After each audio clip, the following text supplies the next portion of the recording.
অবিলম্বে একটি সুষ্ঠু অবাধ নির্বাচনের মাধ্যমে একটি গণতান্ত্রিক সরকার প্রতিষ্ঠা করে আমাদের এই অর্জিত সাফল্য, জুলাই বিপ্লবের এই সাফল্যকে ধরে রাখে এগিয়ে নিয়ে যাওয়ার আর কোনো বিকল্প নাই। তাই এই সরকারের কাছে আমি জোর দাবি জানাবো, অবিলম্বে নির্বাচন দিয়ে একটি গণতান্ত্রিক সরকার প্রতিষ্ঠার পথ সুগম করে আমাদের এই অর্জিত এই সাফল্যকে রক্ষা করবেন। অন্যথায় আমার মনে হয় আমরা যে রক্ত দিয়েছি, জীবন দিয়েছি ৭১-এ, জীবন দিয়েছি বৈষম্য বিরোধী আন্দোলনের সমস্ত কিছু ম্লান হবে, বিপথে যাবে, বিফলে যাবে। তাই এই সরকারের কাছে আমি জোর দাবি জানাবো আজকের এই সভার মাধ্যমে, আমরা অবিলম্বে নির্বাচন চাই এবং শুধুমাত্র নির্বাচনই আমাদের সমস্ত সমস্যার সমাধান দিতে পারে। ছাত্রদল নেতা পাবেল, তার রুহের মাগফিরাত আমি কামনা করছি। তার মৃত্যুর দিনে আমি তার বাড়িতে ছিলাম, তার মায়ের কান্না আমি দেখেছি, তার মায়ের চোখের পানি আমি দেখেছি। প্রিয় ভাই বোনেরা আমার, আমি একজন মানুষ, আমি কোনো জড় পদার্থ নই। আমি অনুভব করেছি 19৭১-এ এই দেশের জন্য আমার যুদ্ধ করার বয়স এবং সময় আছে। তাই সেদিন আমি শহীদ জিয়ার আহ্বানে এই দেশ পত্রিকার স্বাধীনতার জন্য, এই পতাকার জন্য আমি যুদ্ধ করতে গিয়েছিলাম। যুদ্ধ আমি করেছি, বিজয় আমি হয়েছি, পতাকা আমি অর্জন করেছি, কিন্তু সেই পতাকা, সেই যুদ্ধ আমার কাছে বিষাদের ছিল, কষ্টের ছিল, দুঃখের ছিল। কারণ সেই যুদ্ধের সম্মান আমি পাই নাই, স্বাধীন দেশের স্বাধীনতার আমি কোনো কিছুই ভোগ করতে পারি নাই। এই স্বাধীনতার পরে আমি পেয়েছি রক্ষী বাহিনীর অত্যাচার, আমি পেয়েছি নির্যাতন, আমি পেয়েছি গুম খুন। এই নিষ্ঠুর নির্যাতন অত্যাচারের বিরুদ্ধে লড়াই করে সংগ্রাম করেছি। ৭১-এর পর থেকেই আমি এক সময় জাসদের রাজনীতির সাথে যুক্ত হয়েছিলাম, সেই স্বৈরাচারী শেখ মুজিবের সেই স্বৈরশাসনের বিরুদ্ধে লড়াই করার জন্য।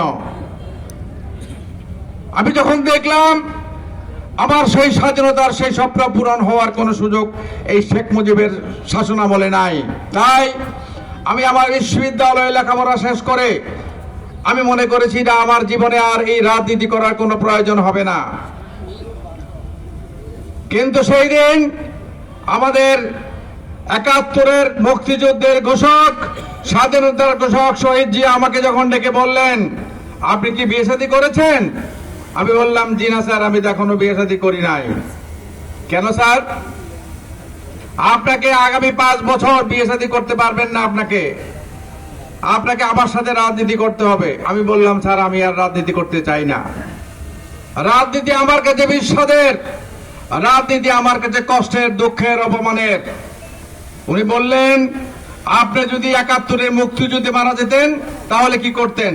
আমি বললাম, মারা গেলে তো মারাই যেতাম, হয়তো শহীদের খাতা আমার নাম লেখা থাকতো।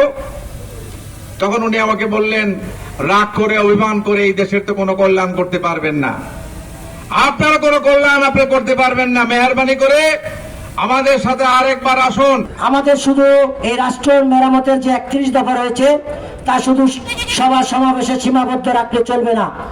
আপনাদের, আমাদের, বিশেষ করে আমাদের যুবদল, ছাত্রদল এবং অন্যান্য অঙ্গ সংগঠনের নেতৃবৃন্দদের এই রাষ্ট্র মেরামতের যে ৩১ দফা রয়েছে তা জনগণের মাঝখানে আমাদের পৌঁছে দিতে হবে।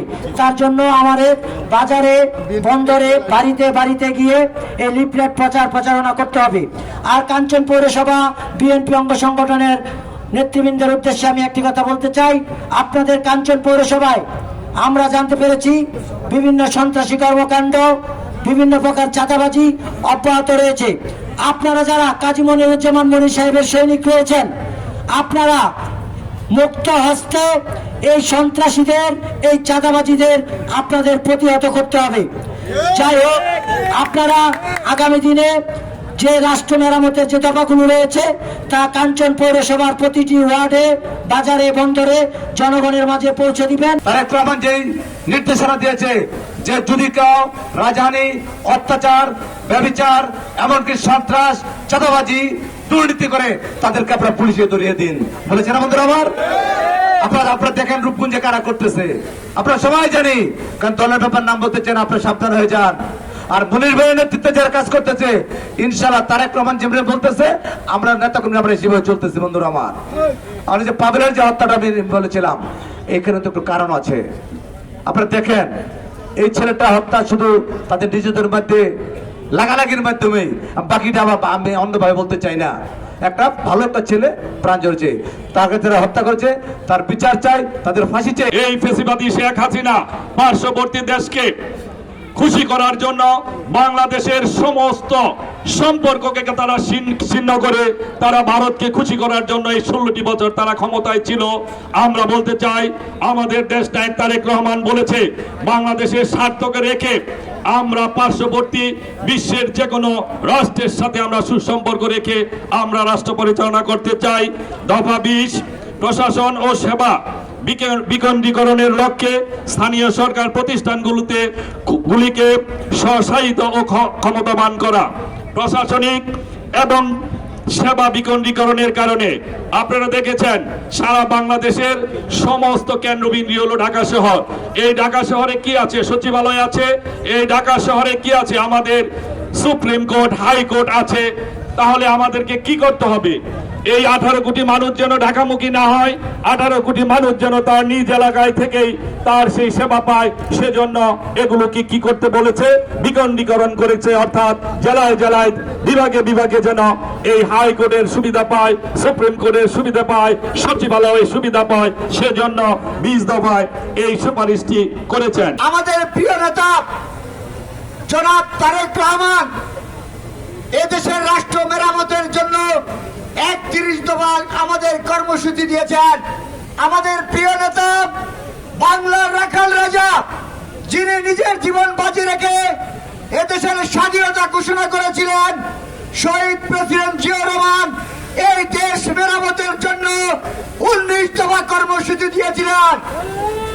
তারই উত্তরসূরি আমাদের প্রিয় নেতা তারেক রহমান দিয়েছেন কাজী মনির সাহেবের হাতে নারায়ণগঞ্জের 31 দফা বাস্তবায়নের জন্য কর্মসূচি।